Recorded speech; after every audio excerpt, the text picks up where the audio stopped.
ತಲೆಗೆ ಹಚ್ಚುವಂತಹ ಹರಳೆಣ್ಣೆ ಇಂಥದ್ದುಗಳನ್ನು ಹಾಕುವಂಥದ್ದನ್ನು ಕೆಲವು ನಿಷಿದ್ಧಗಳನ್ನು ಮಾಡಿಕೊಳ್ಬೇಕು.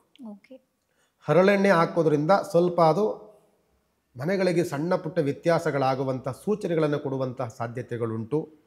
ಯಾಕೆಂದರೆ ದೀಪಗಳನ್ನು ಬೇಗ ಅದು ಹಾರಿಸುತ್ತೆ, ಸಲೀಸಾಗಿ ಉರಿಲಿಕ್ಕೆ ಬಿಡೋದಿಲ್ಲ. ಅದರಲ್ಲಿ ಗಷ್ಟವೆಲ್ಲವೂ ಸಹ ಕಟ್ಕೊಳ್ತಾ ಇರ್ತದೆ ಹರಳೆಣ್ಣೆ ಹಾಕಿದಾಗ.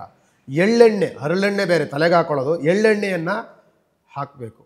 ಎಳ್ಳೆಣ್ಣೆ ಅನ್ನುವಂಥದ್ದು ದೀಪಕ್ಕೋಸ್ಕರವಾಗಿರುವಂಥದ್ದೇ ಎಳ್ಳೆಣ್ಣೆ. ಎಳ್ಳೆಣ್ಣೆಯಷ್ಟು ಪಾವಿತ್ರತೆಯನ್ನು ಬೇರೆ ಮತ್ತೊಂದು ಎಣ್ಣೆಗಳು ನಿಮಗೆ ಕೊಡೋದಿಲ್ಲ. ಅದರಿಂದ ಈ ಎಲ್ಲವೂ ಕಲಬೆರಕೆಯೇ. ಆದರೆ ಆದಷ್ಟು ಸಹ ಎಳ್ಳೆಣ್ಣೆಯನ್ನು ನಾವು ದೀಪಕ್ಕೆ ಹಚ್ಚೋಣ. ಹಚ್ಚಬೇಕಾದ್ರೆ ಮನೆಯ ಮುಂಭಾಗದಲ್ಲಿ 2 ದೀಪಗಳನ್ನು, ತುಳಸಿ ದೇವಿಯಲ್ಲಿ 2 ದೀಪಗಳನ್ನು, ನಮ್ಮ ಮನೆಯ ಕೋಣೆಯಲ್ಲಿ, ದೇವರ ಮನೆಯಲ್ಲಿ 2 ದೀಪಗಳನ್ನು ಹಚ್ಚಬೇಕು.